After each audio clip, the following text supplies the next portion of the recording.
एक बार पुनः स्वागत है आप सबका विश्व शांति दर्शन के मंच पर। चैनल के जनक हैं MIT के संस्थापक विश्व धर्मीय प्रोफेसर डॉक्टर विश्वनाथ दा कराड। आप सुन रहे हैं एक्सीडेंटल डिस्कवरीज की कहानियां, मतलब वही जाना था जापान, पहुंच गए चीन। यूं तो शिफाली चिकित्सा के क्षेत्र में सभी खोजें मील का पत्थर मानी जाती हैं और मानव जाति की उपलब्धियों में गिनी जाती हैं, पर दर्द पर विजय उन कामयाबियों में से एक है जिसने दुनिया के हर इंसान को किसी न किसी रूप में प्रभावित किया। एनेस्थीसिया का आविष्कार होने से बहुत पहले मानव के ऊपर शल्य चिकित्सा यानी सर्जरी हो रही थी। तो सोचो कितना दर्द हो रहा होगा, मनुष्य कितना दर्द सह रहा होगा। 18वीं सदी तक सर्जरी के दौरान रोगी का बहुत दर्द के साथ काफी खून भी बह जाता था। दर्द को रोकने का कोई उपाय भी नहीं था। दर्द को नियंत्रित करने के लिए कोई प्रभावी दवाएं भी नहीं थी।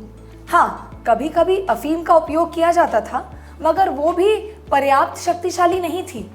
सर्जरी आमतौर पर दर्दनाक और कभी कभी घातक भी साबित हुआ करती थी।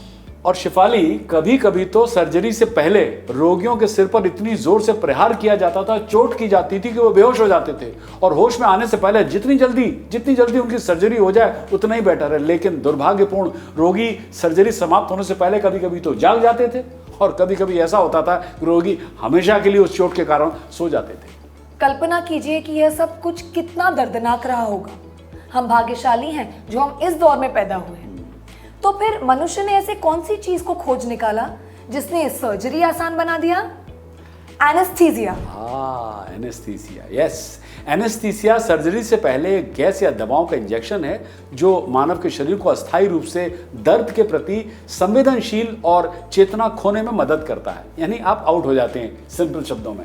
नाइट्रस ऑक्साइड और ईथर जैसे पदार्थ इस कार्य में काफी मददगार और लोकप्रिय साबित हुए हैं। एनेस्थीसिया 18वीं शताब्दी का शब्द है, जो ग्रीक शब्द एन जिसका अर्थ है बिना और एस्थेसिस जिसका अर्थ है संवेदना, यानी बिना संवेदना के। एनेस्थीसिया मूल रूप से दो प्रकार के होते हैं। पहला जनरल एनेस्थीसिया, जिसके दौरान पेशेंट पूरी तरह से बेहोश हो जाता है और सर्जरी करते समय उसे कुछ भी आभास नहीं होता, यानी एनेस्थीसिया सेंट्रल नर्वस सिस्टम की गतिविधि को पूरी तरह से दबा देता है। तो वही सरल शब्दों में आउट कर देता है।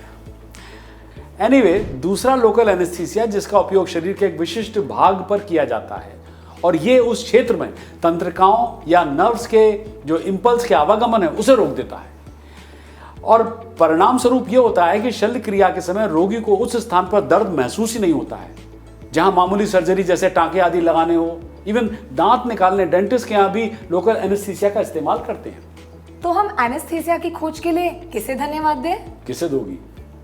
और यहीं से शुरू होता है आकस्मिक घटनाओं का सिलसिला।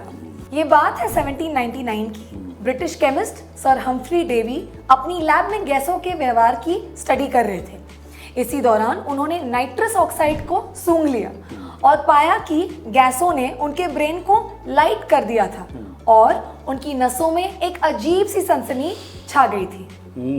करेक्ट, क्योंकि उनका ये मानना था कि गैस में, ऐसा उनका एक्सपेरिमेंट के बाद ये उनको रियलाइज हुआ कि गैस में उत्साह और दर्द निवारण की गुणवत्ता थी। अनजाने में शिफाली उन्होंने ऐसी गैस को सूंघ लिया था जो उनके अंदर मस्ती और उन्माद पैदा कर रही थी। ये थी लाफिंग गैस। सर डेवी अपनी इस खोज से खुद चकित थे।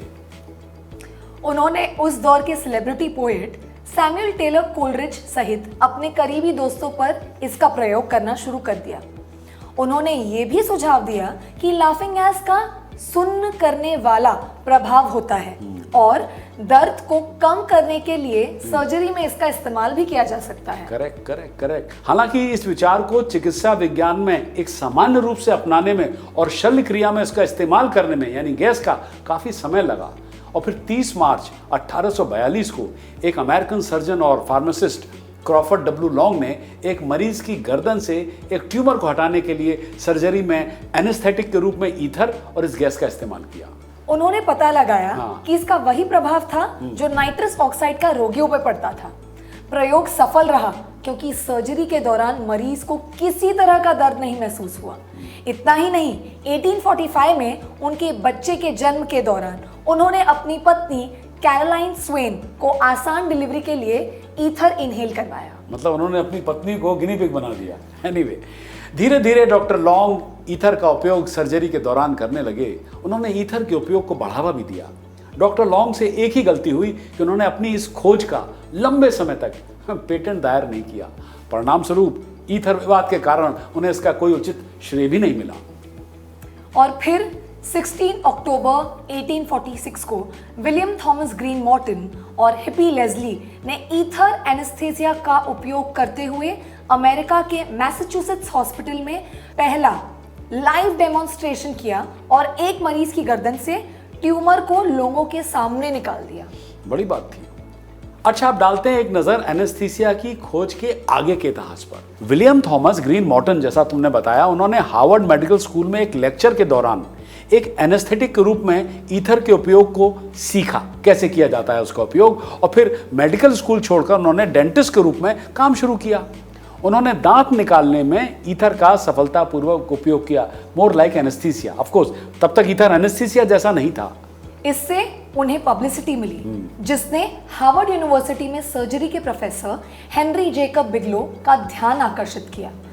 प्रोफेसर हेनरी ने ईथर के उपयोग का लाइव डेमोन्स्ट्रेशन देने के लिए मॉर्टन को बुलाया।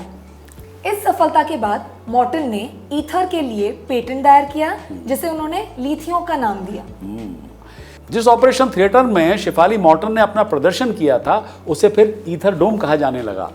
इस बीच दो अन्य लोगों ने भी, चार्ल्स टी जैक्सन और हॉरेस वेल्स, इन्होंने भी ईथर के पेटेंट का दावा किया कि मॉर्टन वेल्स ने उनकी खोज को चुरा लिया है। मतलब लड़ाई झगड़ा शुरू हुआ। उधर यूएस कांग्रेस ने ईथर की खोज के प्रवर्तक को $1,00,000 का इनाम देने का वचन भी दिया और चाहत भी थी, उनकी इच्छा थी। पर विवाद इतना बढ़ गया, इतनी मारामारी होने लगी कि किसने किया ईथर का, किसी को भी कोई पुरस्कार नहीं दिया गया। Anyway, Horace Wells William Morton के पूर्व सहयोगी थे। उन्होंने पहली बार एक प्रदर्शन में लाफिंग गैस का प्रभाव देखा था। गैस की क्षमता को महसूस करते हुए हॉरेस वेल्स ने गैस को इनहेल करके और बिना किसी दर्द को महसूस किए अपने एक दांत को निकालकर खुद पर प्रयोग किया। मतलब वहां पर उन्होंने बीवी किया, यहाँ इन शख्स ने अपने को गिनी पिग बनाया। एनीवे, इसके बाद उन्होंने 1845 में एक पब्लिक डेमोन्स्ट्रेशन में एक अन्य व्यक्ति को लाफिंग गैस देकर दांत निकालने का एक प्रयोग किया, जो फेल हो गया, विफल रहा। मरीज दर्द से कराह उठा और दर्शकों ने उसे मंच से हंसते हुए भागते देखा, क्योंकि लाफिंग गैस दी गई थी। रोगी ने बाद में यह स्वीकार किया कि जब उसका दांत निकाला जा रहा था तो उसे कोई दर्द महसूस नहीं हो रहा था, लेकिन वो इसलिए रोया क्योंकि वो सब कुछ देख करके तामझाम घबरा गया था। यह घटना हॉरेस वेल्स के लिए बहुत बड़ी शर्मिंदगी साबित हुई और उन्होंने एनेस्थीसिया का अध्ययन करना छोड़ दिया। ईथर डोम के प्रदर्शन ने मॉर्टन को प्रसिद्धि दिलाई। अपने सार्वजनिक प्रदर्शन के कारण विलियम मॉर्टन को लोकप्रिय रूप से ईथर को पेश करने वाले पहले व्यक्ति के रूप से स्वीकार किया गया। एटलीस्ट कहीं को तो स्वीकार किया। गुड। सन 1864 में अमेरिकन डेंटल एसोसिएशन ने आधुनिक एनेस्थीसिया की खोज के लिए हॉरेस वेल्स को सम्मानित किया और सर डेवी को नाइट्रस ऑक्साइड यानी लाफिंग गैस की खोज के लिए उन्हें अलग सम्मान दिया। हालांकि एनेस्थीसिया की खोज करने वाला पहला व्यक्ति कौन है, ये अभी भी बहस का विषय है। फिर भी विज्ञान में इन सभी का योगदान मानव जाति के लिए एक ऐतिहासिक उपलब्धि है, जिसने आधुनिक सर्जरी को आसान बना दिया। इस उपलब्धि को चित्रित करने के लिए यूएस में बॉस्टन शहर के पब्लिक गार्डन में एक स्टैचू लगा दिया है। तो शिवाली, ऐसे हुआ था एनेस्थीसिया का खेल खेल में, हंसी हंसी में आविष्कार। अगली बार फिर आपसे मुलाकात होगी और सुनेंगे ऐसी ही कोई आकस्मिक खोज की अनसुनी और दिलचस्प कहानी। सब्सक्राइब कीजिए, साझा कीजिए और देखते रहिए विश्व शांति दर्शन।